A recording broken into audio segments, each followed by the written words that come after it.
Hi everyone, this side कृषि ma'am स्वागत करते हो सभी का इस चैनल पे। आज हम लोग करने वाले हैं एक नया chapter, that is improvement in food resources. आप में से बहुत सारे बच्चों के एग्जाम में ये वाला जो चैप्टर है वो नहीं करवाते हैं, ज्यादातर के ऐसा वो सेल्फ स्टडी में दे देते हैं। तो बहुत सारे बच्चों को इस चैप्टर में डिफिकल्टी होती है। वैसे मैंने टेक्स्ट बुक भी ओपन कर रखा है, तो आप लोगों में से सारे बच्चे टेक्स्ट बुक ओपन करके बैठेंगे, बिकॉज हम लोग टेक्स्ट बुक से भी बहुत सारी चीजें करने वाले हैं।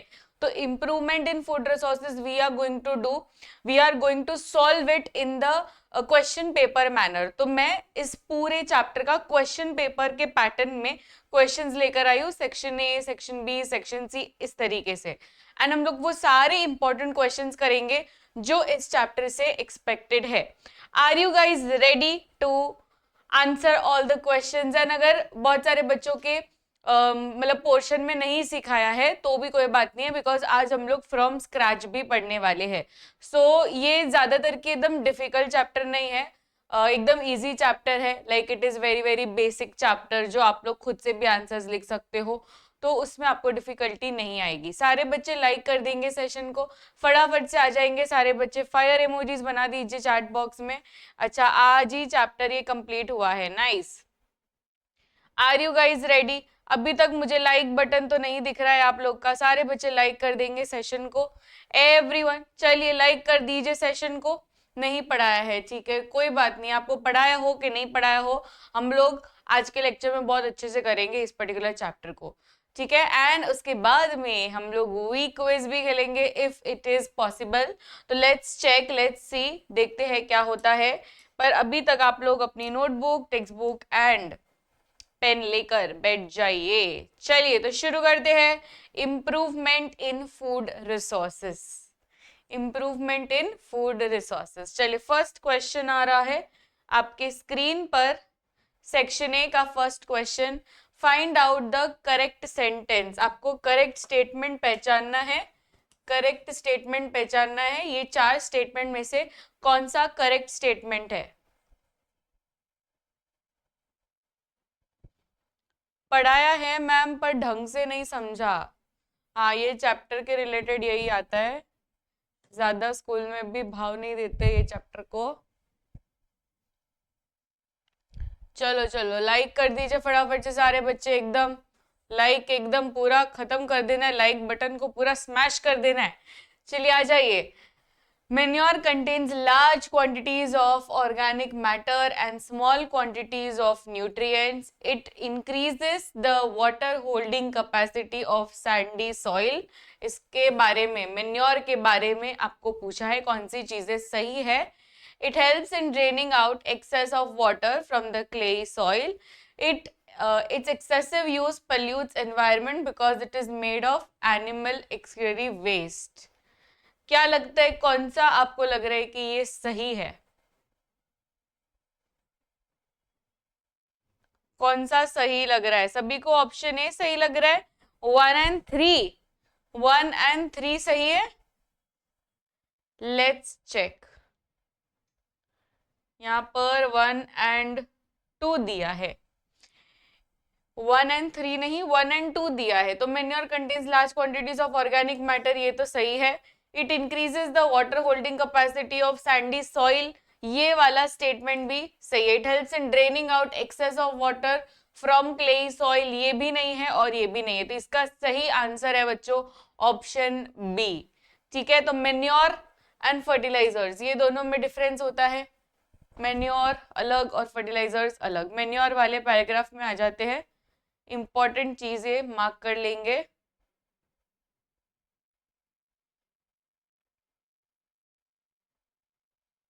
ये रहा मैन्योर।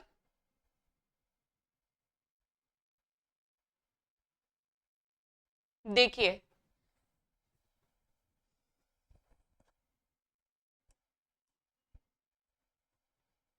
मैन्योर के बारे में, ओके, मैन्योर के बारे में ये पूरा का पूरा पैराग्राफ गिवन है, आप लोग इसको मार्क कर लीजिए। इसके बारे में आपको क्वेश्चन आएगा एग्जाम में। चलिए तो नेक्स्ट क्वेश्चन में जाते हैं। वैसे ये सैंडी सॉइल वाला भी सही है और ये वाला भी सही है, तो वैसे देखा जाए तो तीनों स्टेटमेंट सही ही है। तो 1, 2 and 3 होना चाहिए। Next question. The diagram shows the crop harvesting pattern followed by a farmer. Bed 1, bed 2 and bed 3 are different parts of the farm. What is the common term used for this pattern of crop harvesting? अब इसमें आपको देखो तीन तरीके के beds दिए. Bed मतलब ऐसे पलंग नहीं, अलग अलग जगह जहां पर क्रॉप्स उगाए जा रहे हैं. तो कैरेट उगाए जा रहे हैं, टमेटो, लेग्यूम अलग अलग ऐसा उगाया जा रहा है. This particular type of farming जहां पर अलग अलग ऐसे प्रॉपर पैटर्न के साथ उगाए जाते हैं, that is called as dash. That is called as dash. जैसे कि यहाँ पर देखिए ईयर 1 में, चार्ट को ध्यान से देखिए, ईयर 1 में बेड 1 को टमेटो है, फिर बेड 2 में लेग्यूम और फिर कैरेट. फिर इसी को एक्सचेंज कर दिया, सभी को ऐसा रोटेट कर दिया. फिर ईयर 3 में फिर से रोटेट कर दिया. तो ये जो पैटर्न है जहां पर हम लोग अगर एक ही सॉइल में एक ही प्लांट ना उगाए और हर टाइम हर साल अलग अलग हम लोग उगाते जाए, so that particular pattern of cropping is called as dash. जहां पर हम लोग बार बार चेंज कर रहे हैं. ऐसा नहीं होता है कि अगर मैंने इस सॉइल में गेहूं उगाया तो मैं हर साल उसी सॉइल में गेहूं उगाऊंगी. ऐसा अगर मैं करूंगी तो गेहूं जो न्यूट्रिएंट्स ले रहा है वो सॉइल से लेता जाएगा, राइट. पर अगर वही हर साल उगता जा रहा है तो एक ऐसा पॉइंट आएगा जहां पर सॉइल के अंदर कोई भी न्यूट्रिएंट्स नहीं बचेंगे, तो वो तो गलत हो जाएगा ना. इसलिए हम लोग हर साल अलग अलग वेराइटी से उगाएंगे प्लांट्स को, जिससे सॉइल कभी भी इनफर्टाइल नहीं रहेगा, वो हमेशा फर्टाइल रहेगा. And that particular pattern of cropping is called as intercropping. क्या कहते हैं इसे? Intercropping, not crop rotation, inter cropping.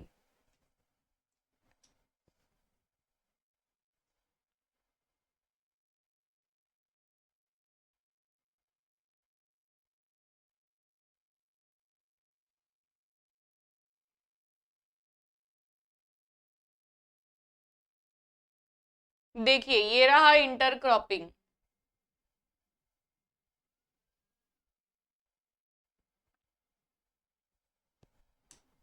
यहाँ पे नीचे भी दिया है ऐसा, इंटर क्रॉपिंग लिखा हुआ है.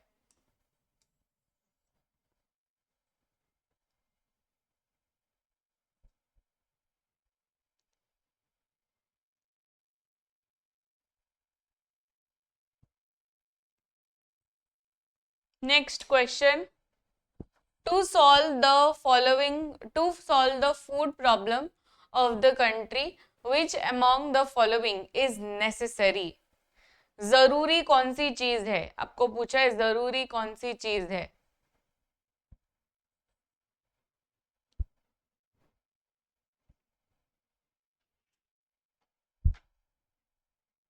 To solve the food problem of the country, which among the following is necessary? कौन सी चीज एकदम नेसेसरी है? Increase production and storage of food grains, easy access of people to the food grain, people should have money to purchase the grains, ki all of the above. To solve the food problem of the country, which among the following is necessary? कौन सी चीज सही है? Increase production and storage of food grain, कि easy access of people to the food grain, people should have money to purchase the grain, कि all of the above. इसका answer होगा all of the above, क्योंकि ये सारी चीजें करेंगे तब तो जाकर ये फूड प्रॉब्लम जो है ये खत्म हो जाएगा. बिकॉज अभी फूड प्रॉब्लम क्या हो रहा है, एक तो देखो जो लोग हैं सभी के पास इतना एक्सेसिबिलिटी नहीं होता है, सभी के पास इतना पैसा नहीं होता कि वो उतना खर्च करके वो सारा फूड ग्रेन्स ले सके. तो इजी एक्सेस नहीं है, तो इजी एक्सेस बना देना चाहिए, तब जाके सारे ही लोगों को वो एक्सेस मिल पाएगा. नहीं तो बहुत सारे रिमोट एरियाज जो होते हैं, गांव वाले एरियाज, वहां पर ये सब सुविधाएं भी नहीं होती है. तो इजी एक्सेस होना चाहिए. People should have money, because एक बार अगर मैंने दुकान वहां पर खोल दी गाँव में, तो वो गांव वाले लोगों के पास भी पैसा होना चाहिए, राइट. ऐसा नहीं होना चाहिए कि गांव में मैंने दुकान तो खोल दी और कोई ले ही नहीं पा रहा. इसलिए people should have money also. And हम लोग उसका प्रोडक्शन भी बढ़ा देंगे, क्योंकि बहुत सारे लोग भूखे भी मरते हैं, राइट. इंडिया में ये बहुत बड़ी समस्या है कि लोगों को खाना नहीं मिल पा रहा है. तो इसलिए हमें प्रोडक्शन भी बढ़ाना पड़ेगा एंड स्टोरेज भी ज्यादा करना पड़ेगा. तो इससे हम लोग ये फूड प्रॉब्लम हल कर सकते हैं।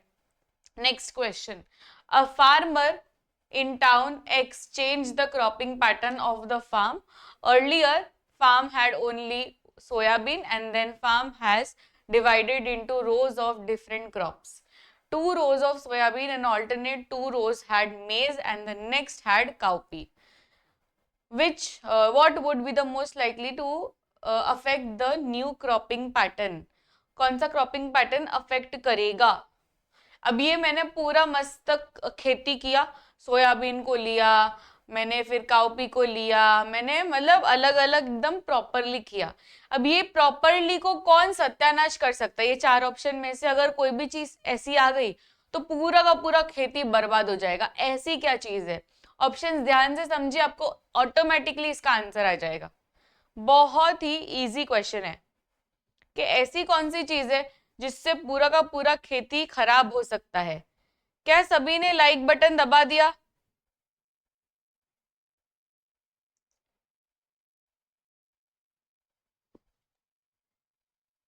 Increase in yield, degradation of land, increase growth of weeds के reduce intake of nutrients. It will be increase in yield, right. तो न्यू क्रॉपिंग पैटर्न को कौन अफेक्ट करेगा? It will be increase yield. Increase in yield हो जाएगा तो मेरा पूरा का पूरा जो मैंने सोच के रखा है कि यहाँ पे ये उगाना है वहां पे वो उगाना है, वो पूरा सत्यानाश हो जाएगा। तो इंक्रीज इन यील्ड नहीं होना चाहिए, नहीं तो ये रोज वाला सिस्टम खत्म हो जाएगा। A crop X is to be grown in the field. It is seen that parthenium a type of weed, ये क्या है? एक वीड है। तो देखिए ध्यान से क्वेश्चन पढ़िए, एक क्रॉप एक्स है, मुझे उसको ये करना है, ग्रो करना है, और मुझे जो मेन प्लांट ग्रो करना है ना वो नहीं आ रहा है, उल्टे का ये वीड घुस के आ रहा है।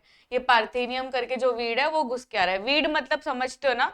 वीड मतलब जो मेन प्लांट रहता है उसके आजू बाजू आप कई बार देखते होंगे, अगर आपके घर पे कोई झाड़ या फूल या ऐसा कुछ है प्लांट, तो आप देख रहे होंगे मेन प्लांट के आजू बाजू ना छोटे छोटे से ग्रीन कलर के आउटग्रोथ्स निकलते हैं, that is called as weed. ये वीड बहुत गंदे होते हैं, जैसे ही आपको दिखता है वो मेन प्लांट में, रोज प्लांट में या कोई भी आपके पास गमला है तो उसमें से आपको तुरंत ही निकाल देना चाहिए, बिकॉज वो वीड मेन प्लांट का पूरा न्यूट्रिशन सक कर लेते हैं, वो न्यूट्रिशन पूरा ले लेते हैं, इसलिए हमें वीड्स को जरा भी नहीं रखना चाहिए। तो इसमें भी यही हो रहा है, जो एक्स प्लांट है उसको अफेक्ट हो रहा है बिकॉज वहां पर वीड ग्रो हो चुका है। What measure would be taken to protect X? हमें कैसे क्या करना चाहिए अगर मुझे उसको प्रोटेक्ट करना है वो मेन प्लांट को? तो ये सब में से मुझे क्या करना चाहिए? वीड ग्रो हो रहा है, मुझे क्या करना चाहिए तब?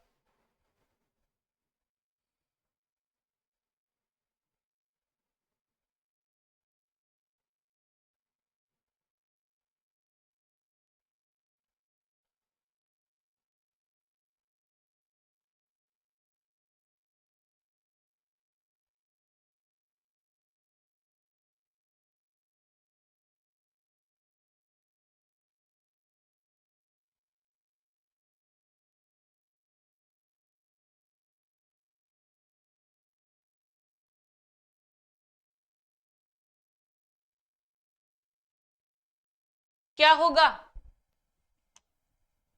Spraying pesticides, avoiding crop rotation, burning the field before sowing the crop के डीलिंग द सोइंग। ऑब्वियसली यहाँ पर स्प्रेइंग पेस्टिसाइड्स करेंगे तो जो भी वीड्स है वो निकल जाएंगे, राइट। स्प्रेइंग पेस्टिसाइड से ही हमारा काम हो जाएगा। Which of these would make a crop resistant to biotic stress? Biotic stress से मुझे अगर उसको रेजिस्टेंट बनाना है, which of the following would help to make the crop resistant to biotic stress? Using insecticides, developing crop varieties like they are tolerant to high soil salinity, developing crop varieties that can grow in scarce water, scarce मतलब कम water, growing crops in artificial setups with fixed temperature and moisture content. Okay, option D लग रहा है, let's check. अब इसमें आपको क्या पूछा है? इसमें आपको पूछा है कि मुझे crop resistant to biotic stresses निकालने हैं। बायोटिक मतलब समझते हो? लिविंग। बायोटिक मतलब क्या, लिविंग। अब लिविंग से क्या क्या स्ट्रेसेस आ सकते हैं, इंसेक्ट्स आ सकते हैं, राइट, फिर कोई कीड़ा वगैरह आ सकता है या पेस्ट आ सकते हैं। वो सबसे अगर मुझे छुटकारा दिलाना है प्लांट को, so what should I do, I should spray insecticides, क्योंकि insects are living creatures, biotic मतलब लिविंग क्रीचर्स। तो जो भी इंसेक्ट्स है आजू बाजू, उसके ऊपर अगर आप स्प्रे करोगे तो वो सारे मर जाएंगे, जिससे जो प्लांट है वो सेव हो जाएगा। तो किल इंसेक्ट्स एंड अदर पेस्ट, जिससे ये क्रॉप रेजिस्टेंट हो जाएगा बायोटिक स्ट्रेस से।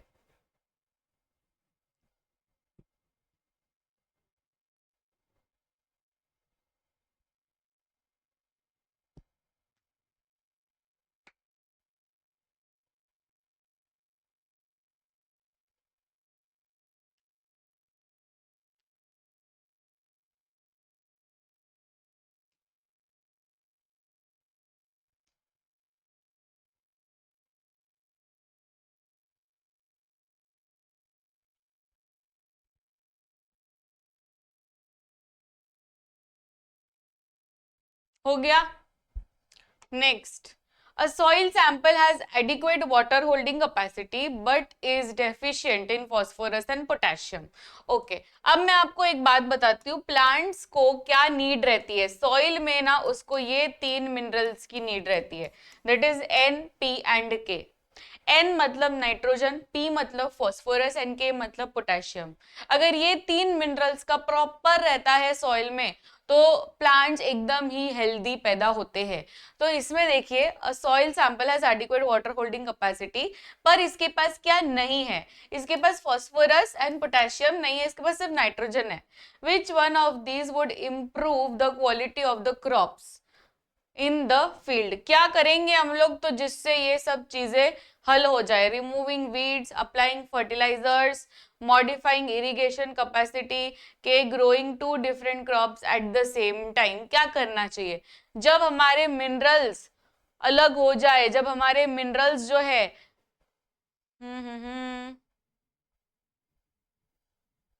जब हमारे मिनरल्स जो है वो आगे पीछे हो जाए तो क्या करना चाहिए, हमें फर्टिलाइजर्स डालना चाहिए, right, removing weeds, applying fertilisers, modifying irrigation system and growing two different crops at the same time. अब देखो, दो डिफरेंट क्रॉप्स आप लोग बनाओगे एक ही सॉइल में तो वो और गंदा कर देगा सॉइल को, क्योंकि ऑलरेडी सॉइल में कमी हो रही है पोटेशियम की, फॉस्फोरस की, तो उसमें भी और दो क्रॉप्स डालोगे तो क्या ही बचेगा सॉइल में। तो ये तो हम कर नहीं सकते। इरिगेशन का कोई प्रॉब्लम ही नहीं है तो इरिगेशन का तो हम क्या ही करेंगे। रिमूविंग वीड्स का भी कोई प्रॉब्लम नहीं है, तो अप्लाइंग फर्टिलाइजर्स, क्योंकि फर्टिलाइजर्स आप डालोगे तो जिससे फर्टिलिटी भी एकदम प्रॉपर हो जाएगी। Next, crop Y is grown only in few areas. अच्छा, फर्टिलाइजर्स वाले पैराग्राफ में एक बार आ जाइए, आपको प्रॉपर समझाती हूँ व्हाट इज फर्टिलाइजर, क्या होता है। देखिए, इसको मार्क कर लीजिए, ये वाली लाइन को मार्क कर लीजिए सारे बच्चे। Fertilisers are commercially produced plant nutrients. Fertilisers मतलब क्या, देखो फर्टिलाइजर्स मतलब ये नहीं होता है कि जिससे इंसेक्ट्स मरते, इंसेक्ट्स जिससे मरते दैट इज इंसेक्टिसाइड्स या पेस्टिसाइड्स। हम लोग प्लांट को जब फर्टिलाइजर्स डाल रहे हैं तो ये हम लोग उसके न्यूट्रिशन के लिए डाल रहे हैं। आप सभी के घर में भी फर्टिलाइजर का एक पैकेट रहता होगा, अगर आपके घर में प्लांट्स है तो आप उसको फर्टिलाइजर बीच बीच में देते हो, राइट, वीकली हमें कुछ ना कुछ ऐसा फर्टिलाइजर का थोड़ा सा देना पड़ता है, बिकॉज उसके अंदर ये 3 इंपॉर्टेंट मिनरल्स होते हैं, नाइट्रोजन, फॉस्फोरस एंड पोटेशियम। ये 3 होते हैं ना तो प्रॉपर सब कुछ होता है, उसका लीव्स अच्छा आता है, फ्लावर अच्छा आता है, फ्रूट अच्छा आता है। पर अगर ये तीनों में से कुछ भी गड़बड़ होता है तो फिर उसमें प्रॉपर फंक्शनिंग नहीं होता है प्लांट का। एंड दैट इज वाई जब भी ऐसा कुछ हिल जाए, नाइट्रोजन हिल जाए या फॉस्फोरस या पोटेशियम, तो उसको फर्टिलाइजर्स का नीड है, उसको दे दो फर्टिलाइजर जिससे ये प्रॉपर हो जाता है। Crop Y is grown only in few areas due to specific temperature requirements. Crop Y करके है कोई जिसको टेम्परेचर एकदम स्पेसिफिक चाहिए, ऐसे नहीं कि वो गर्मी वाला प्लांट है तो आप ठंडी में लगा दो या ठंडी वाले प्लांट को आप गर्मी में लगा लो, ऐसे हम नहीं कर सकते। आप लोगों ने देखा होगा स्नो में एक पर्टिकुलर ट्री रहता है, वो क्रिसमस ट्री जिसे हम कहते हैं, तो वो वहीं पर रहने वाला है। अगर आप उसको यहाँ पे लगाना चाहो तो भी आप नहीं लगा सकते हो, बिकॉज वो उसका टेम्परेचर ही नहीं है। तो जिसका टेम्परेचर होता है वो वहीं पे वही एरिया में ग्रो होता है। To increase the productivity of the crop Y, it is recommended to develop its different varieties. Which features should be included while developing the different varieties of crop Y in order to increase its productivity? क्या करना चाहिए हमें?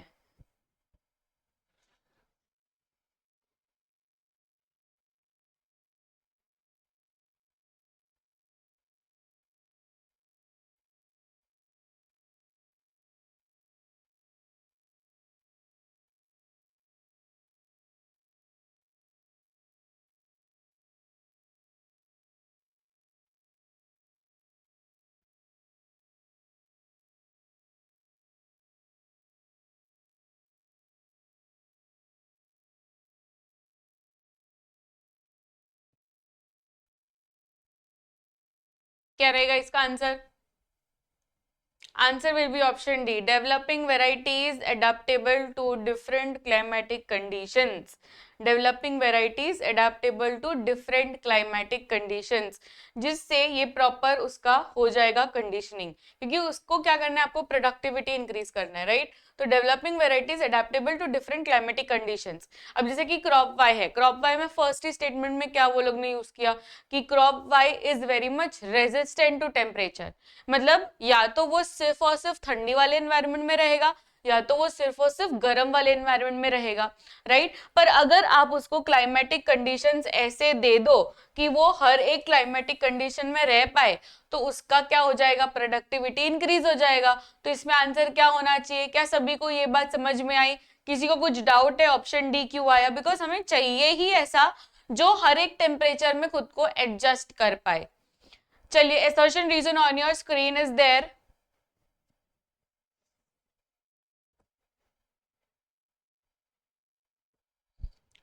Assertion reason: some weed produce substances toxic for the crops. Reason है कि Chenopodium is a toxic weed. Some weeds produces substances toxic for the crops. अब ये line हम लोग देखेंगे टेक्स्ट बुक में, तब हम लोग को समझ में आएगा कि ये एग्जैक्टली क्या है। Produce toxic for the crops, ठीक है। वीड्स वाले में आ जाओ।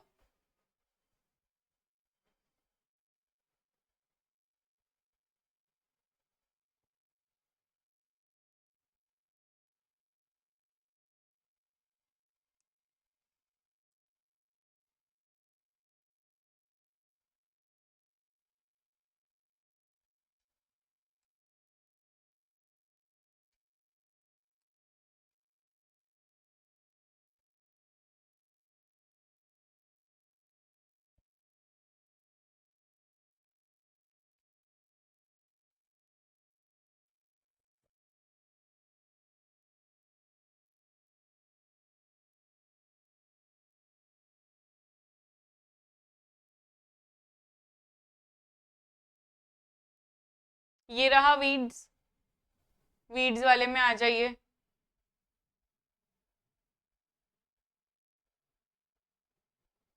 मिला?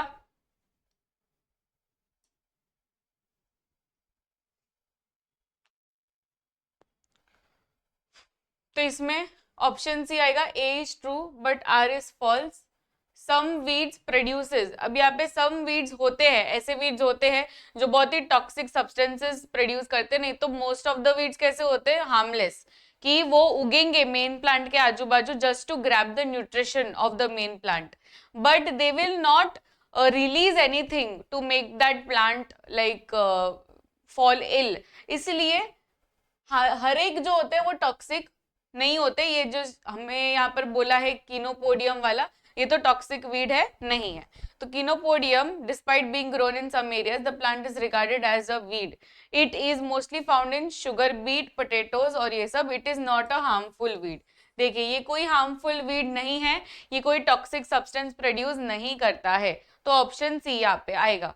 ये बहुत सारे बच्चों के एग्जाम में आया हुआ था, कुछ बच्चों को ये वाला जो चैप्टर है वो हाफ ईयरली में था।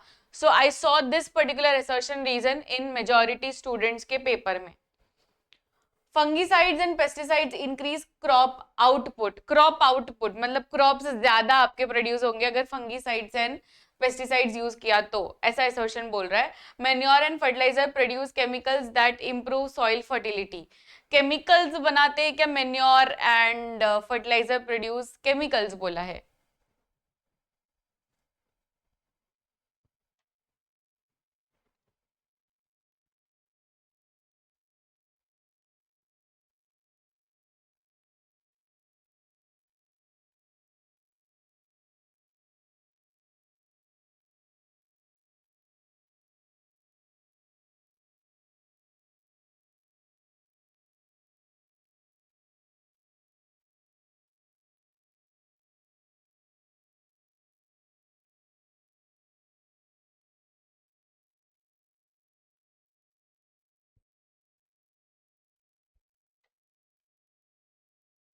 यस, इसमें भी ऑप्शन सी आएगा, बिकॉज फर्टिलाइजर्स एंड मेन्योर कौन से केमिकल्स बना रहे हैं भाई, ऐसा कोई केमिकल नहीं बनता है।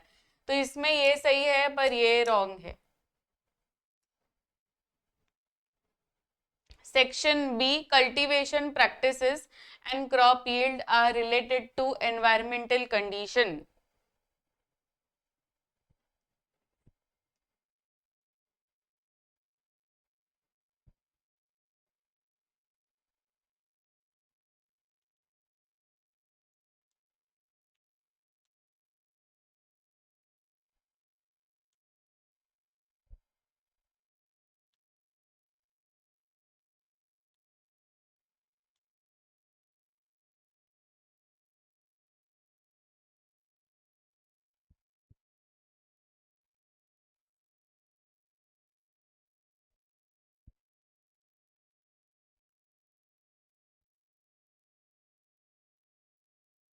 Cultivation practices and crop yields are related to environmental condition. Explain. Different crops and cultivation practices require different climatic conditions, temperature, photo period for their growth and completion of life cycle. There are some crops which are grown in rainy season जिसे हम खरीफ crops कहते हैं, and winter season वाले रबी crops कहते हैं। ये question आता है एग्जाम में, please note it down. Rabi crops या राबी क्रॉप्स जैसे आप प्रोनाउंस करना चाहते हो, तो रबी क्रॉप्स विंटर सीजन में and kharif crops rainy season में, ये याद रहेगा सभी को। एंड इसके आपको एग्जाम्पल्स भी याद होने चाहिए, तो कुछ एग्जाम्पल्स भी करके जाना। Which method is used commonly for improving cattle breed and why? Cattle breed को अगर इंप्रूव करना है तो आप क्या क्या कर सकते हो। कैटल मतलब वही गाय भैंस, उसको अगर इंप्रूव करना है तो क्या क्या कर सकते हैं। The commonly used method for improving cattle breed is cross breeding two cattles having the desired qualities. ये भी टेक्स्ट बुक में गिवन है। फॉर एग्जाम्पल, एक ऐसी गाय है जो ज्यादा दूध नहीं दे पा रही है, ठीक है, और एक ऐसी गाय है जो ज्यादा दूध दे रही है, तो क्या कर सकते हैं, क्रॉस ब्रीडिंग कर सकते हैं जिससे दोनों के डिजायर्ड कैरेक्टरिस्टिक्स आ जाएंगे। तो having the desired characteristics bye crossing brown Swiss having long lactation period with red Sindhi having disease resistance. अब ये दोनों का स्ट्रॉन्ग पॉइंट जो भी रहेगा वो दोनों को आप क्रॉस करोगे तो एक ऐसी गाय मिलेगी जिसमें दोनों के स्ट्रॉन्ग क्वालिटीज है। अब जैसे कि ये ब्राउन स्विस का स्ट्रॉन्ग क्वालिटी है कि लॉन्ग लैक्टेशन पीरियड है। लॉन्ग लैक्टेशन पीरियड मतलब बहुत टाइम तक वो दूध देने वाली है, ठीक है, क्योंकि काऊ में भी वैसा ही रहता है जैसे ह्यूमंस में रहता है। जैसे कि ह्यूमंस में कैसा रहता है, जब भी बच्चा आता है तब थोड़े टाइम तक मम्मी दूध दे सकते हैं, तो वैसे ही काऊ में भी वैसे ही रहता है। ऐसा नहीं कि काऊ हमेशा दूध देती रहती है, it is after the birth of their young one. तो वो लॉन्ग लैक्टेशन पीरियड है तो that is a good quality. फिर रेड सिंधी का गुड क्वालिटी की डिजीज रेजिस्टेंस है वो। तो ये दोनों के गुड क्वालिटीज को आप एक ही ब्रीड में डाल सकते हैं, दैट इज क्रॉस ब्रीडिंग। तो क्रॉस ब्रीडिंग करना चाहिए जिससे कैटल का जो ये है इम्प्रूवमेंट है वो हो जाएगा। What are macronutrients and why are they so called? Macronutrients and micronutrients दो तरीके के न्यूट्रिएंट्स होते हैं, right. What are macronutrients everyone? ये ऑलरेडी टेक्स्ट बुक में गिवन है। हाँ, रबी क्रॉप्स एंड खरीफ क्रॉप्स के एग्जाम्पल्स करके जाना।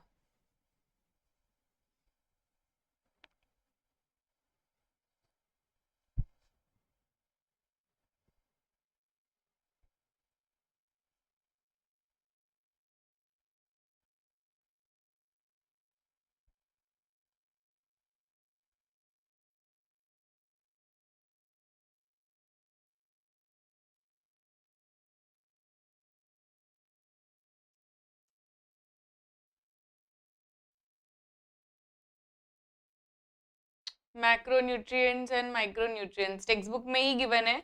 एक्चुअली अभी मैं सर्च नहीं कर पा रही because keypad is not working, but आपको मैक्रो और माइक्रोन्यूट्रिएंट्स का मिलेगा टेक्स्ट बुक में, वो मार्क कर लीजिए। 16 nutrients are essential for plants out of which 13 are supplied by the soil। 16 है टोटल, उसमें से 13 तो आपको सॉइल में से ही मिल जाते हैं और 3 ऐसे हैं जो आपको बाहर से डालने पड़ेंगे, राइट। तो वो 3 कौन से हैं? वो 3 है नाइट्रोजन, फॉस्फोरस एंड पोटेशियम। फिर बाकी के कैल्शियम है, मैग्नीशियम है, सल्फर है, जो लार्ज क्वांटिटीज में चाहिए, ठीक है। तो लार्ज क्वांटिटीज में 6 are required in large quantities. तो लार्ज क्वांटिटीज में कौन कौन से चाहिए? जो थोड़े ही क्वांटिटी में चाहिए उसको हम कहेंगे micronutrient. Yes, presents in the large quantity. तो लार्ज क्वांटिटी में कौन कौन से चाहिए? ये एनपीके, नाइट्रोजन, फास्फोरस, पोटेशियम, फिर कैल्शियम, मैग्नीशियम, सल्फर। ये जो है ये सबसे ज्यादा मैक्रोन्यूट्रिएंट्स है, ज्यादा क्वांटिटी में चाहिए। How do biotic and abiotic factors affect crop production? Biotic मतलब लिविंग, बायोटिक मतलब लिविंग, एबायोटिक मतलब नॉन लिविंग। बायोटिक मतलब लिविंग एंड एबायोटिक मतलब नॉन लिविंग। हम क्या क्या चीजें कर सकते हैं जिससे biotic and abiotic factors affect ना करे? तो बायोटिक फैक्टर्स में क्या क्या आएगा? जो जिंदा जिंदा जो भी है, तो इंसेक्ट्स आ जाएगा, पेस्ट आ जाएगा। तो देखो, biotic factors like diseases, insects and nematodes, and abiotic factors like drought, salinity, waterlogging, heat, cold and frost have a negative impact on crop production. That is, the crop yields decreases due to these factors. तो ये सबके वजह से crop production भी affect करता है। What factors may be responsible for losses of grains during storage? Storage में कौन कौन से फैक्टर्स है जो रिस्पॉन्सिबल है?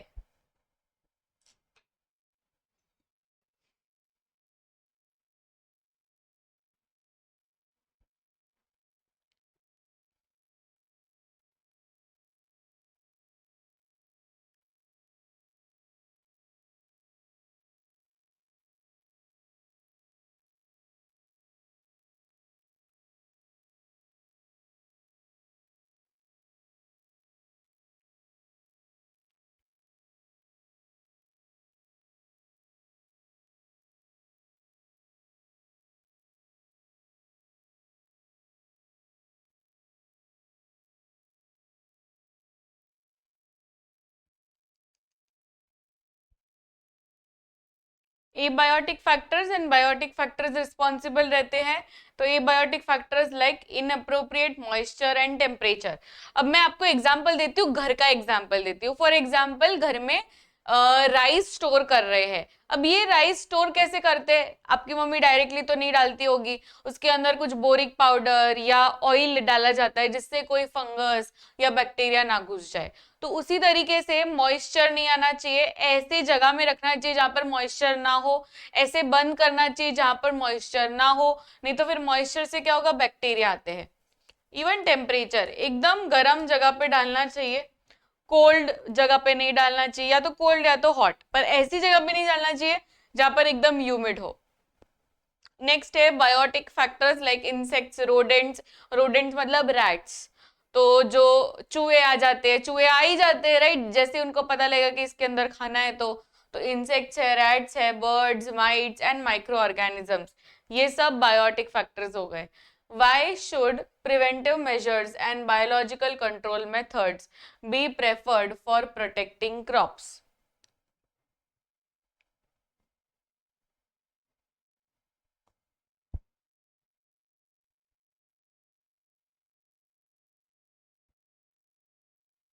प्रिवेंटिव मेजर्स क्या क्या लेने चाहिए? Biological control methods be preferred for protecting crops.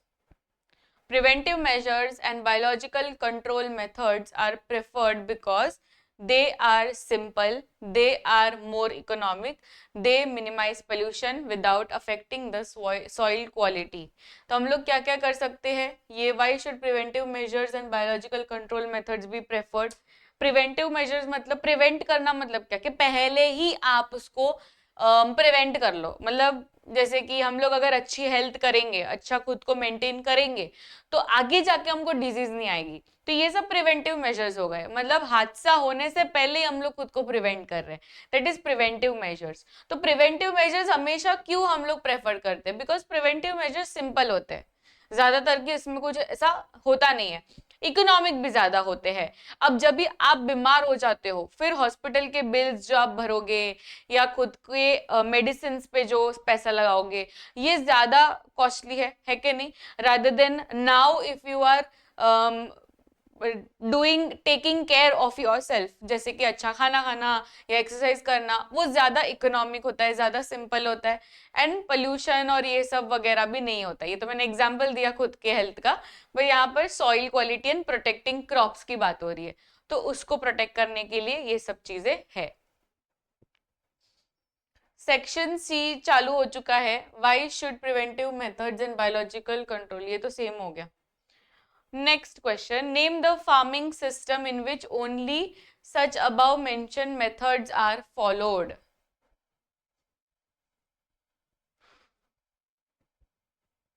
Less polluting and वो सब हमको लिख के आना है।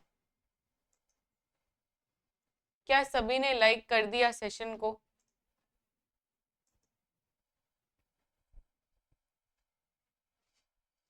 Organic farming, right? Organic farming सबसे बढ़िया फार्मिंग है, ऑर्गेनिक फार्मिंग, बिकॉज इसमें फर्टिलाइजर्स, ये पेस्टिसाइड्स वगैरह ये सब आपके पेट में नहीं जाता है। Organic farming.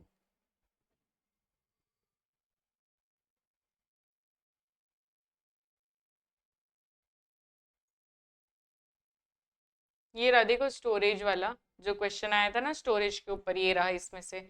फिर क्रॉस ब्रीडिंग के ऊपर भी क्वेश्चन आया था, तो ये रहा क्रॉस ब्रीडिंग के ऊपर, कि जो मेन कैरेक्टरिस्टिक्स है उसको आप क्रॉस करवा दो तो क्रॉस ब्रीडिंग हो जाता है, अच्छा क्वालिटी भी निकल के आता है। How does manure improve the soil structure of Sandy and clayey soil? Manure हम डालते हैं तो सैंडी सॉइल को क्या होता है एंड क्लेई सॉइल को क्या होता है, दोनों के फैक्टर्स आपको एग्जाम में पूछते हैं। तो सैंडी सॉइल को क्या होगा एंड क्लेई सॉइल को क्या होगा, ये क्वेश्चन है। तो मेन्योर वाले पैराग्राफ में आ जाइए।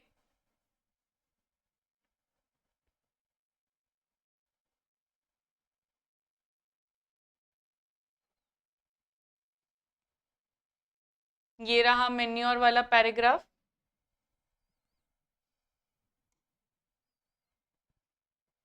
This involves increasing the water holding capacity in sandy soil. फिर क्लेई सॉइल में क्या होता है, large quantities of organic matter help in drainage and avoiding water logging. तो सैंडी सॉइल पे क्या अफेक्ट होता है और क्लेई सॉइल में क्या अफेक्ट होता है, इसमें ऑलरेडी गिवन है, आप लोग मार्क कर लीजिए। यही लिखा है, देखो जस्ट हम लोगों ने जो देखा ना वही सेम चीज लिखा है। What is genetic manipulation? How is it useful in agricultural practices? Genetic manipulation आप लोगों ने सुना है कभी? GMOs सुना है कभी? कि उसमें जेनेटिक चेंजेस ही ला दिए जिससे पूरा का पूरा फ्रूट ही अलग हो गया। तो इसमें क्या होता है, incorporating desirable characters by hybridization, mutation, DNA recombination is called as genetic manipulation. अब genetic manipulation एक तो ये चीज है कि आपको जो भी desirable fruit चाहिए, फॉर एग्जाम्पल आपको मैंगो और एप्पल, ये दोनों को आपको मिक्स करके एक फ्रूट बनाना है, या मैंगो एंड पपाया को मिक्स करके एक फ्रूट बनाना है, तो आप बना सकते हैं बाय जेनेटिक मैनिपुलेशन। या अगर आपको ऐसा कोई प्लांट बनाना है जो डिजीज रेजिस्टेंट हो तो वो भी बना सकते हैं। और ये सब चीज एक्चुअल लाइफ में होती है कि जेनेटिक वेरिएशन करने से वो जो प्लांट है वो इतना स्ट्रांग बन जाता है कि उसके ऊपर कोई भी डिजीज का वार नहीं हो सकता है। तो देखिए, by genetic manipulation we get improved varieties of seeds having desired characters like pest and diseases, resistance and high yield. Their seeds not only have higher yield but also reduce the input cost. Enumerate the advantages of mixed farming.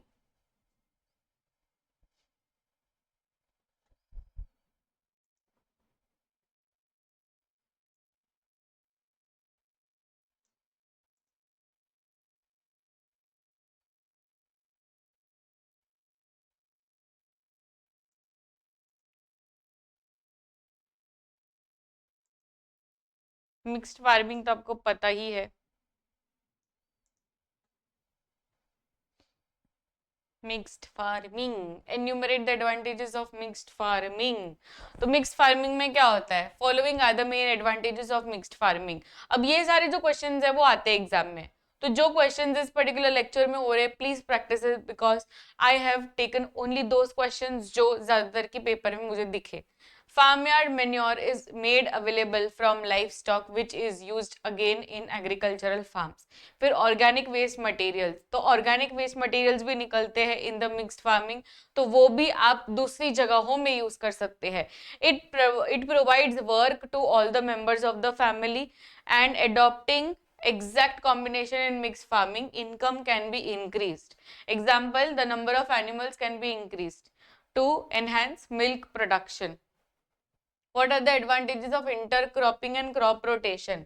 Intercropping and crop rotation इस particular paragraph में मिल जाएगा।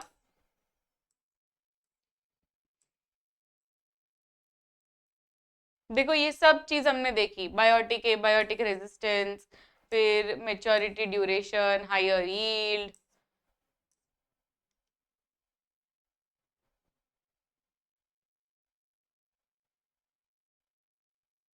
ये रहा crop rotation and intercropping. ये mix वाला था। Mix cropping मतलब क्या? कि ग्रोइंग टू और मोर क्रॉप साइमल्टेनियसली, एक ही साथ, एक ही लैंड है और उसी में आपने थोड़ा सा वीट ग्रो कर दिया, थोड़ा सा मेज ग्रो कर दिया, थोड़ा सा ग्राम ग्रो कर दिया, that is called as mixed cropping. Intercropping मतलब कि एक साल मैंने बाजरा किया ग्रो, तो दूसरे साल में उसी में अलग कोई सोयाबीन ग्रो कर दूंगी, फिर दूसरे साल टमाटो ग्रो कर दूंगी, तो इसे हम कहते हैं it is intercropping.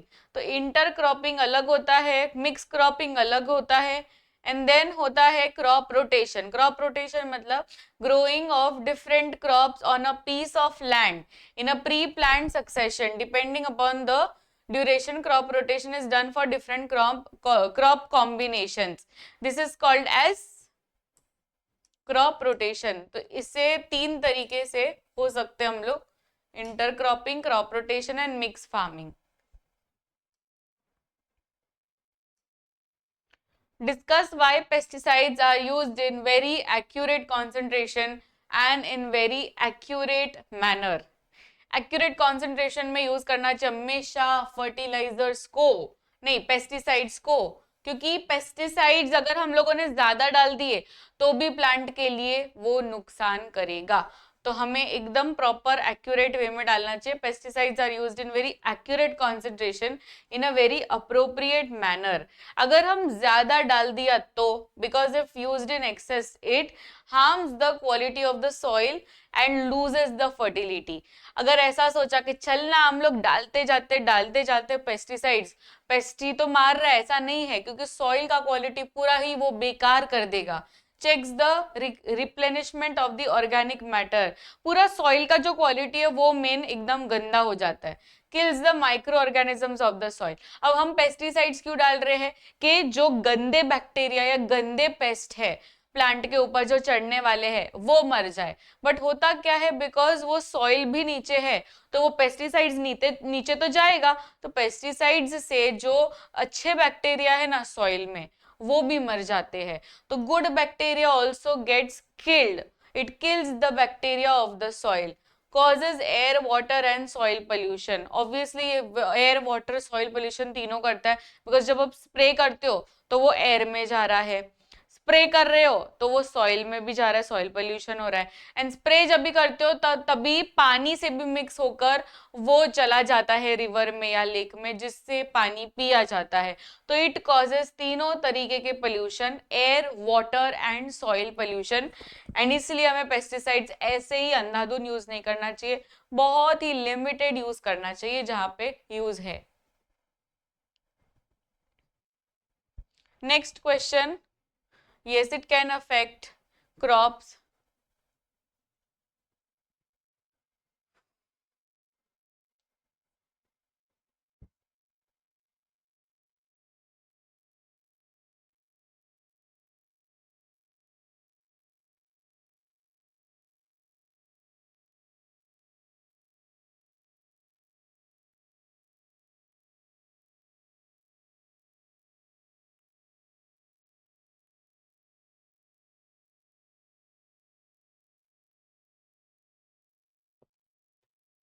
Yes, you are visible, Rishika.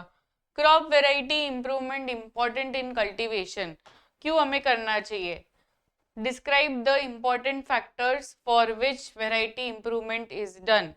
तो सबसे पहली चीज होती है कि हाई यील्ड करना है हमें, इसलिए हम करते हैं. अब ये पूरा का पूरा आंसर आपको यहाँ पर मिल जाएगा, ये पूरा दिया गया है, हाई यील्ड वगैरह वगैरह सब कुछ दिया है. देखो this some of the factors, ये वाला आया आपको मिला. ये जो है ना क्रॉप प्रोडक्शन मैनेजमेंट के लेफ्ट साइड आपको ये पूरा आंसर मिल जाएगा. यहाँ पे खोलिए आप ये वाला, देखिए क्या लिखा है. Some of the factors for which variety is improved, क्योंकि नंबर वन पॉइंट है हायर यील्ड. हायर यील्ड करने के लिए, फिर इंप्रूव्ड क्वालिटी करने के लिए, बायोटिक एंड एबायोटिक रेजिस्टेंस करने के लिए. तो ये पूरे के पूरे सारी चीजें एग्जैक्ट वहीं से मैंने उठाकर यहाँ पर डाली है. तो change in the maturity, duration, सब कुछ आपको मिल जाएगा. देखो नीचे नीचे जाओ, पूरा पूरा मिल जाएगा आपको. Change in the maturity, duration, फिर वाइडर एडेप्टेबिलिटी, सब कुछ इधर गिवन है.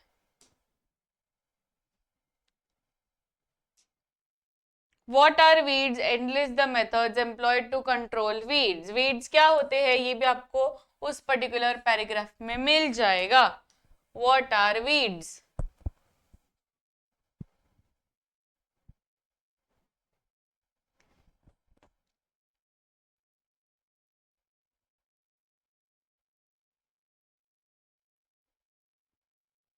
Weeds are, ये रहा देखो line.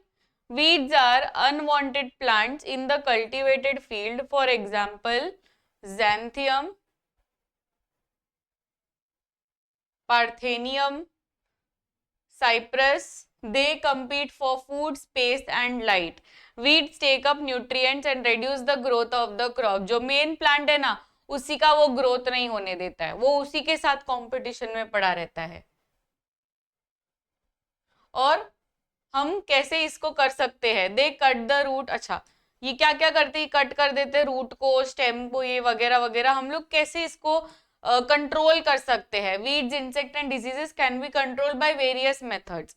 One of the common method is the use of pesticide. जिसको मार्क कर लीजिए कि कैसे हम वीड को हटा सकते हैं बाय यूजिंग पेस्टिसाइड्स. इधर ही गिवन है, which include herbicides and insecticides and fungicides.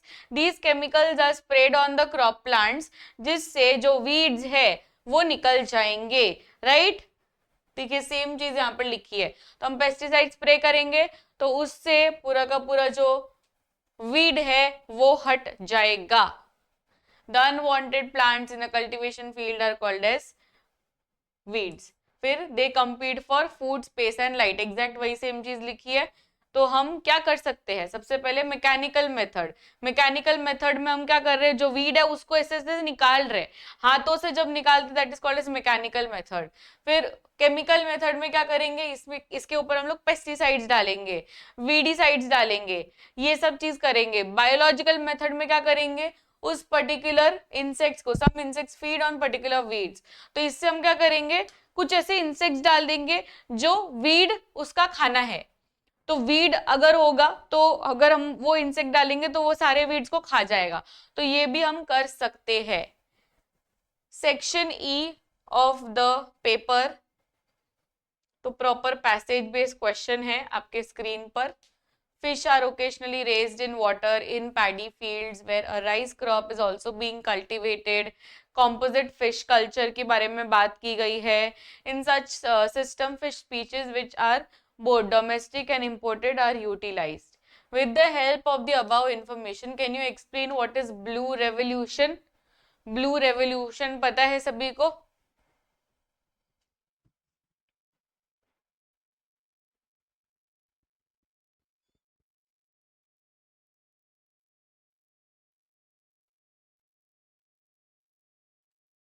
Blue revolution क्या होता है? ब्लू, देखो बहुत सारे रेवोल्यूशन हुए थे, व्हाइट रेवोल्यूशन, फिर ग्रीन रेवोल्यूशन, ब्लू रेवोल्यूशन. तो ब्लू रेवोल्यूशन में क्या है? पानी. तो ब्लू मतलब पानी. तो ब्लू रेवोल्यूशन प्रोग्राम में क्या हुआ था? Primarily on increasing the output and productivity of inland end of शोर fisheries and aquaculture.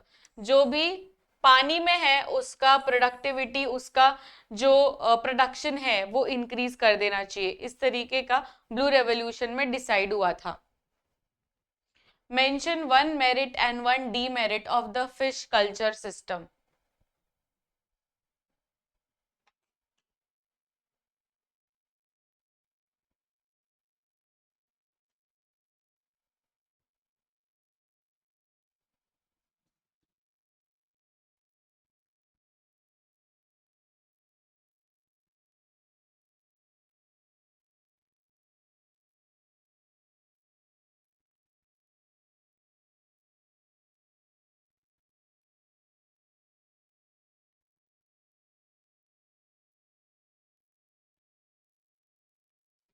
Mention one merit and demerit of the fish culture system. Fish culture system में एक मेरिट बताना है और एक डीमेरिट आपको बताना है। तो मेरिट्स एंड डीमेरिट्स में से fish meet is produced by fish culture and is highly nutritious diet that contains vitamins, beneficial fat and the most easily absorbed protein। तो ये फिश कल्चर का क्या क्या पहले तो एडवांटेज है, दूसरा डिसएडवांटेज का है। तो एडवांटेज यही है कि फिश के अंदर ये सब एसेंशियल न्यूट्रिएंट्स एंड फैट हो जाते हैं। डीमेरिट क्या है कि through fish culture more selectively raised fish are produced while less profitable fish are discarded। जो ज्यादा एकदम फिश कल्चर में कैसा होता है, अब जैसे कोई भी धंधे में आप यही एक चीज देखोगे कि जो ज्यादा आपको पैसा कमा के देगा आप उसको ज्यादा अटेंशन दोगे, और जो ज्यादा पैसा कमा के आपको नहीं देगा उसको हटा देते हम लोग।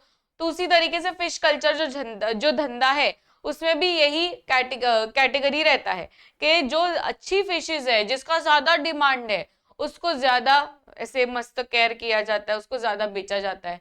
एंड जो लेस प्रॉफिटेबल है, ज्यादा इसमें प्रॉफिट नहीं है, ऐसे 10-20 रुपए का प्रॉफिट है, तो उसको ज्यादा ध्यान नहीं दिया जाता है, उसको या तो डिस्कार्ड भी कर दिया जाएगा, पूरे बैच में से उसको निकाल दिया जाता है कि नहीं चाहिए हमको, वो चाहिए ही नहीं। तो उसमें क्या होता है, लॉस होता है, राइट। इसमें एकदम वेस्टेज बहुत ज्यादा होता है। तो endangering biodiversity and fish gene banks, इसमें बहुत ही खतरा हो जाता है फिश कम्युनिटी को कि ऐसा कैसा, मतलब जो अच्छी फिशेज है उसको रखो और जो नहीं है लेस प्रॉफिटेबल है उसको डिस्कार्ड कर दो, तो उसमें बहुत वेस्टेज इश्यू हो जाता है। Give example of fish red in culture fisheries in India. Examples आपको बताना है कौन कौन सी ऐसी फिशेज है। The third largest fish producer in the world is India. Third largest मतलब बहुत बड़ी बात होती है, पूरे वर्ल्ड में थर्ड लार्जेस्ट प्रोड्यूसर जो फिश का है दैट इज इंडिया। उसमें से सबसे ज्यादा जो कॉमन है इट इज रोहू एंड कतला। रोहू एंड कतला लाइक रोड में भी आपको मिल जाते हैं, डे टू डे लाइफ में भी रोहू कतला बेचते हैं। तो rohu catla are two important fishes raised in the fish culture in India. In addition to this fish India is major producer of mrigal. ये तीसरी फिश है। तो सबसे मेन में आता है रोहू एंड कतला, फिर उसके बाद में मृगला। अभी इंटेंसिव फार्मिंग के ऊपर क्वेश्चन दिया है, चलिए तो इसमें अभी थोड़ा सा चार्ट भी दिया है। पहले मेन्योर का कितना था और फर्टिलाइजर का कितना था, तो yield in the KG per hectare and year आपको बताया है, ठीक है। तो फर्टिलाइजर का इतना है और धीरे धीरे जैसे साल बढ़ रहे हैं तो फर्टिलाइजर और मेन्योर दोनों इक्वल हो रहा है। अब इससे आपको क्या समझ में आता है, describe the trends in the crop yields between 2006 and 18। 2006 से लेकर 18 तक ये चार्ट के अनुसार आपको क्या समझ में आ रहा है, क्या होना चाहिए, मतलब इसमें क्या दिया है। The trends in the crop yields between 2006 and 18 are when manure is used, yield increases, and on the contrary, yield decreases when fertilizers are applied। अगर manure अगर हम देते हैं तो उससे yield भी बढ़ा है, जैसे कि यहाँ पर आप देखिए ये जो manure का yield है, ये manure जैसे जैसे बढ़ा है वैसे वैसे, अगर आपने देखो manure कम रखा तो इसका yield भी कम है, पर जैसे ही manure बढ़ा तो फिर मेन्योर से यील्ड भी बढ़ा। इसका मतलब है कि मेन्योर ज्यादा एसेंशियल है फर्टिलाइजर्स से। फर्टिलाइजर ज्यादा अप्लाई नहीं करने चाहिए, yield decreases when fertilizers are applied, पर मेन्योर अगर डालोगे तो यील्ड इंक्रीज होता है। Explain the effect of adding manure and the water holding capacity of sandy soil and clayey soil. आप ये मान के चलो एग्जाम में क्वेश्चन आएगा ही, मेन्योर क्या है एंड मेन्योर का क्या इफेक्ट होता है Sandy soil and clayey soil में। बिकॉज ये मैंने तीसरी बार क्वेश्चन देखा ये पूरे पेपर में, यानी मोस्ट रिपीटेड क्वेश्चन है। क्लेई सॉइल में इफेक्ट क्या दिखाता है, सैंडी सॉइल में इफेक्ट क्या दिखाता है। एंड मैंने आपको ये पूरा का पूरा लाइन मार्क करवाया है, तो आई वॉन्ट योर आंसर्स कि क्या होगा मेन्योर ऐड करते ही।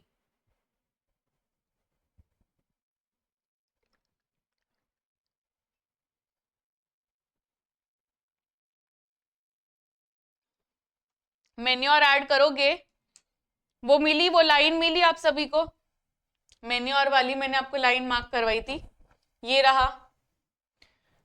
देखिए ये मेन्योर, मेन्योर क्या है, manure contains large quantities of organic matter and also supplies small quantities of nutrients to the soil। ये क्या करता है, ये सैंडी सॉइल को क्या करता है एंड क्लेई सॉइल को क्या करता है, देखिए ये वाली लाइन में, it increases the water holding capacity in Sandy soil, ये सैंडी सॉइल का हो गया। क्लेई सॉइल में ये large quantities of organic matter help in the drainage and avoiding water logging. तो क्लेई सॉइल में ये वाटर लॉगिंग को अवॉइड कर रहा है एंड सैंडी सॉइल में ये वाटर होल्डिंग कैपेसिटी को इंक्रीज कर रहा है। This you should know. Clayey soil में प्रिवेंट वाटर लॉगिंग याद रहेगा एंड सैंडी सॉइल में ये वाटर होल्डिंग कैपेसिटी को इंक्रीज कर रहा है। तो यही है, क्या है ये, बल्क ऑफ ऑर्गेनिक मैटर रहते हैं मेन्योर में, और क्लेई सॉइल में ये वाटर लॉगिंग, देखो ये वाटर लॉगिंग को अवॉइड करेगा एंड सैंडी सॉइल में ये वाटर होल्डिंग कैपेसिटी को बढ़ाएगा। The picture shows how organic manure and chemical fertilizers are used by the plants. Observe the picture carefully and write your observation। अभी इसमें देखिए ये ऑर्गेनिक फर्टिलाइजर्स एंड ये synthetic fertilisers के बारे में बात हो रही है। ऑर्गेनिक फर्टिलाइजर्स मतलब यही मेन्योर, ऑर्गेनिक फर्टिलाइजर मतलब मेन्योर एंड सिंथेटिक मतलब केमिकल फर्टिलाइजर्स। अब आप सभी को पता होगा कि केमिकल फर्टिलाइजर्स गंदे होते हैं प्लांट के लिए एंड जो नेचुरल होते हैं, जो सिंथेटिक नहीं होते हैं, दैट इज मेन्योर। तो manure are not bad for the crop, it is उल्टे का good for the crop, right। तो organic fertilizers feed the soil, ये ऑर्गेनिक मैटर जाता है और ये प्लांट न्यूट्रिएंट भी रहते हैं उसके अंदर, तो सारी चीजें ना ऐसे मस्त एब्जॉर्ब होती है, क्योंकि जैसे ही ऑर्गेनिक मैटर जाएगा तो सॉइल भी एकदम हैप्पी हो जाएगा। तो सॉइल के जो न्यूट्रिएंट सॉइल के पास रहते हैं, फिर वहां पे जो माइक्रो ऑर्गेनिजम्स है वो भी खुश हो जाते हैं, बिकॉज उनको न्यूट्रिएंट्स मिल रहे हैं, एकदम एकदम नेचुरल चीजें मिल रही है। But on the other hand जब आप केमिकल फर्टिलाइजर्स डालते हो तो क्या होता है, उसके पास कोई माइक्रो ऑर्गेनिज्म या कुछ भी खुश नहीं होता है, वहां पर सिर्फ और सिर्फ प्लांट के न्यूट्रिएंट्स चले जाते हैं प्लांट्स के पास, क्योंकि फर्टिलाइजर्स के अंदर क्या है, सिर्फ और सिर्फ प्लांट के न्यूट्रिएंट्स ही है, एनपीके है, नाइट्रोजन फॉस्फोरस पोटेशियम। उसमें ये दूसरे लोग क्यों खुश होंगे, सॉइल क्यों खुश होगा या माइक्रो ऑर्गेनिजम्स क्यों खुश होंगे। तो ऑर्गेनिक मैन्योर जो है, it provides food from the soil micro organisms. organic manure enriches the soil with nutrients which are absorbed by the plants। But इसमें क्या होता है, और ये लॉन्ग टर्म फर्टिलिटी के लिए भी बहुत इंपॉर्टेंट है। पर केमिकल फर्टिलाइजर्स का क्या है, it provide nutrients that can be directly absorbed by the plant, but chemical fertilizers kill the micro organisms, क्योंकि माइक्रो ऑर्गेनिजम्स के लिए वो फ्रेंडली है ही नहीं, वो लोग क्यों खुश होंगे, वो लोग तो डायरेक्टली मर जाएंगे जैसे केमिकल फर्टिलाइजर्स आएंगे। इसलिए पूरा का पूरा जो सॉइल का हेल्थ है ना, वो भी बिगड़ जाता है, सॉइल फर्टिलिटी रहता नहीं है। And that's it for this particular session. पर अभी तक सेशन कंप्लीट नहीं हुआ है, आप लोगों का वी क्विज में स्टार्ट कर रही हूँ, ठीक है। तो थोड़ा ही टाइम में हम लोग फिर से ये सेशन को बढ़ाएंगे, ठीक है। पर आप लोग को लाइक कर देना, बहुत सारे बच्चे लाइक नहीं करते, दैट इज वेरी बैड, तो लाइक कर दीजिए सेशन को।